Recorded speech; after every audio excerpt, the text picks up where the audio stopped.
가장 중요한 것이 역시 전기차의 가격의 40%를 차지한다. 거의 핵심이라고 볼 수가 있죠. 근데 왜 그러냐면은 결국은 지금 움직이는 전기차는 모든 힘을 전기 에너지를 통해서 모터를 돌리고 모터에서 속도를 감속한 다음에 바퀴로 전달을 합니다. 그럼 모터를 돌리는 전기 에너지를 어디서 공급하느냐? 바로 배터리라는 겁니다. 배터리가 일종의 호수라고 얘기해도 저수지 이런 개념이 더 나을 겁니다. 저수지에 물을 저장했다가 그 물을 퍼쓰는 거거든요. 그 같은 원리라고 보시면 돼요.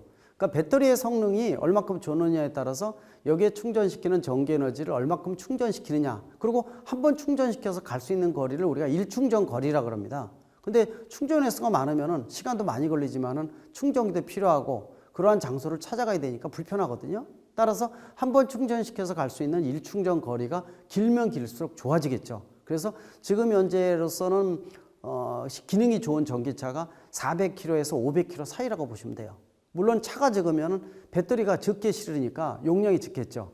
근데 또 양면적인 부분을 봐야 됩니다. 우리가 아마 이제 이 픽업 트럭이라든지 대형 SUV에 전기차가 많이 등장을 합니다. 근데 바닥에 깔려있는 배터리가 그만큼 많아지거든요. 근데 배터리가 많아지게 되면은 가격이 전기차의 40%를 차지하는데 가격이 너무 높아지죠. 주행거리는 늘어나지만 가격이 너무 커지게 되면은 배보다 배꼽이 더 크겠죠. 따라서 경제적으로 가장 적당한 배터리 용량과 더불어서 소비자가 만족도를 높일 수 있는 주행거리, 그게 보통 400에서 500km 정도라고 보시면 될 것 같아요. 또 400km에서 500km 정도 주행을 한 다음에 충전할 때가 문제입니다. 자, 일반 사람들은 지금까지 내연기관차에 익숙해 있어요. 그럼 주유소에 가서 5분이면 모든 주유를 끝냅니다.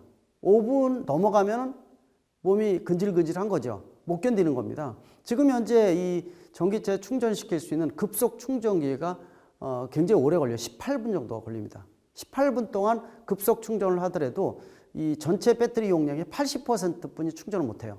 80%는 넘어가면은요, 배터리 과충전이라든지 급속 충전하게 되면 문제가 될 수가 있어요. 터질 수도 있고요. 그래서 80%가 되면 딱 멈추고 그다음부터 완속 충전을 합니다. 그러니까 보통 우리가 급속 충전기를 통해서 배터리 충전을 한다 그러면 80%까지다 이렇게 보시면 되고, 그게 18분인데 이것도 어떻게 보면은 이러한 350kW 되는 충전기를 설치하려면 엄청나게 힘들고요. 비용도 4, 5천만 원 이상 됩니다. 기당.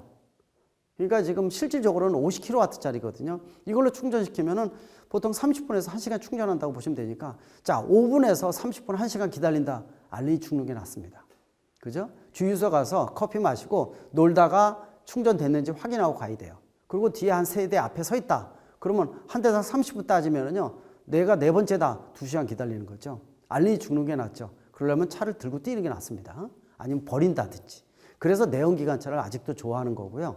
전기차에 대해서는 필연적이고 또 가격이 아직까지는 내연기관차에 비해서 거의 2배예요. 그 차이를 소비자가 살 리는 없겠죠. 전기차 살 이유가 없죠. 불편한데요. 그래서 보조금을 주는 거고요. 인센티브를 주는 겁니다. 꼬시는 거죠. 유혹하는 겁니다. 그러나 불편한 부분들은 역시 충전시설에 관련된 부분들, 또 겨울에 문제죠. 겨울에 날씨가 영하 10도 떨어진다 그러면은 주행거리가 20% 이상 떨어집니다. 그러면 거기다가 또 히터를 키면은요, 뜨거운 열을 만들어내기 위해서 또 떨어져요. 그럼 얼마 떨어지냐? 30% 이상 떨어져요. 보통 여름에 300km 주행했던 전기차가 겨울에 들어와서 200km뿐이 못 갑니다. 그러니까 어느 정도 가다 말고 눈금이 반 되면 뒤돌아서 집으로 이러면 안 되거든요. 그러니까 충전시설을 찾아야 되겠죠. 아직 불편한 부분이 많다는 거죠. 또 충전기도 이 종류가 3가지 방식이 원래 있어요. AC 삼상 방식, 또 차데모 방식, 또 DC 콤보 방식이라는 게 있습니다.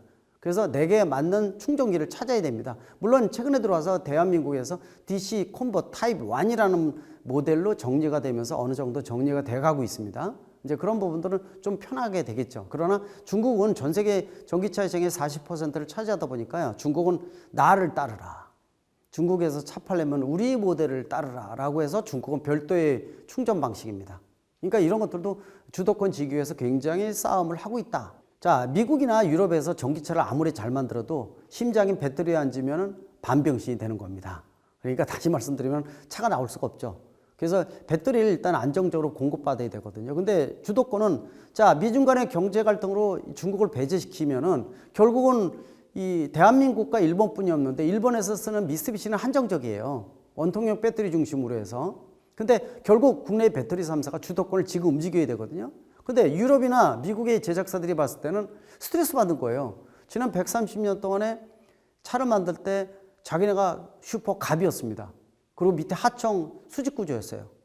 나를 따르라 이런 게 100년 동안의 역사였거든요. 근데 배터리가 나오면서 배터리가 전기차의 40%거든요. 그러니까 배터리 안 주면은 전기차 만들지를 못하는 거죠. 그러다 보니까 수직 하청 구조가 수평 동등 구조로 바뀌었어요. 그러니까 배터리사의 목소리가 높아졌죠. 그래서 미국이나 중국에서 유럽에서 봤을 때는 대한민국의 배터리 3사한테만 의지해서는 안 되겠다 싶어서 나름대로 스타트업을 중심으로 해서 만들고 있는 겁니다. 그게 바로 이제 이 영국의 이 예를 들어서 브리티시 볼트라든지 또 북미 쪽의 노스볼트 이런 스타트업을 통해서 키우고는 있지만은 국내 배터리 3사에 비해서는 기술적으로 좀 아직은 떨어지고 있고요. 이제 시작이다 이렇게 보시면 될 것 같습니다.